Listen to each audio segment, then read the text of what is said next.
First is, there is the universal inner sight in it. When you emerge in the Om, you will be able to see out around, in front, behind, above, beneath. That's the universal aspect of inner sight which is in God's holy vibration. And the other is His omniscience, His great love, His feeling. That also is there. You will be fully conscious of that. Having that consciousness, then you can progress toward God through independent action. You will know what you are doing, just like in meditation you sit. When you're meditating deeply, you know that you can go deeper.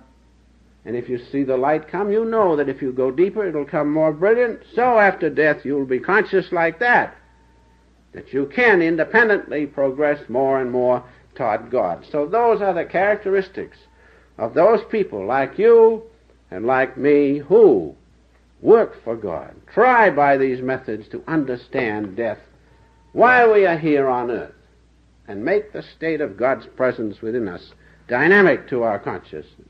Now the second class, great class, are the undeveloped ones. The ones who did not do these things which the Master has suggested, who did not give certain time every day, morning and night, with devotion and full dependence on God, realizing He is the sole doer, who neglected to do that, they constitute the second great group of spirits, the undeveloped spirits. Now, who are they? Who will they be? And I hope none of you will be in this class. They are the moralist, the worldly man, the wicked man, and those who commit suicide. Now the moralist, it seems strange. Newton was a great moralist. 100% celibate, as I understand, but he did not know God. Isn't that too bad? Why? Because he didn't make God dynamic to his consciousness. He made morality and ethics and such things his life, but he forgot God. And so even though you are a great moralist, that's not enough. The first commandment is to seek and know God, to serve Him with all your strength and your might and your power. A great moralist might not do that. So, they occasionally, because of their great morality and other such good qualities, have consciousness after death. Occasionally. Now in the worldly men, 1 in 1,000 have consciousness after death. Why? It is obvious. Because their attention was put where? In worldly consciousness. How can they have consciousness of eternal things when during their lifetime their consciousness was engrossed in duality of consciousness which passes away? So 1 in 1,000, imagine it, have consciousness after death. Then we come to the next class, the wicked ones. Well, they are so addicted to the objective senses and sensual things. How can they have consciousness after death? You can answer it. They cannot, because they knew nothing but sensuality, sensation, and worldly consciousness. And finally, the last of the undeveloped spirits, those who commit suicide. Of course, they cannot have consciousness after death. Their sorrow is so great, they hate the body so much. Naturally, they cannot have any higher consciousness after death. But the sad thing is that they do not obtain rebirth until after a long, long time, because they hated the body so much. God is just. He is not mocked. We get just what we want, just what we deserve.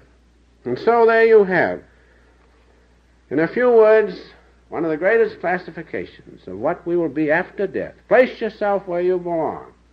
If it's not what you want, get out of it. Get out of it by regularly following the techniques of self-realization which the Master has given. And so, finally, after death, what? It is up to us. We can be carried along by the evolutionary tide, floating along, being born, going through this over and over. We can do that. Or we can follow one as the beloved Master, who, as I have said, holds the key to life and death in his hands. You can do it. You can do it. Jesus said, the things I do, you can do, and greater things. And so we can do that. And then by independent action, after death, hasten our progress that we may once more merge in the great cosmic consciousness of God, our home. We are one with Him. It is His ray who is in us. We must know that consciously. And so we have those two things. We can either be drifting along with the tide, or we can make definite independent effort and know God consciously right here and now, and then after death still know Him consciously, still progress, still go ahead conscious that He is with us every moment. You're going to have what you like. Now when death comes, the Master and the great ones will be there to greet you. Will you be able to know them, is the point. They will be there because they are all one with the omniscience of God. But will you have lifted your consciousness so that you have that omniscience too? If you do, you will see them, recognize them, and it will surely be heaven. So after death, what? Depends upon each and every one of us. We have the ability, being children of God, to merge with Him, be absolutely one with the Master of the universe. We can drift along with the tide, or we can claim our birthright, oneness with God as His true children. In order to profit from these practical teachings in a meaningful way, which will have a definite and tangible impact in your life, we suggest that you subscribe to the Self-Realization Fellowship's home study course on the science of yoga. Please visit the SRF on the web at yogananda-srf.org or call the SRF's Mother Center in Los Angeles, California at 323-225-2471.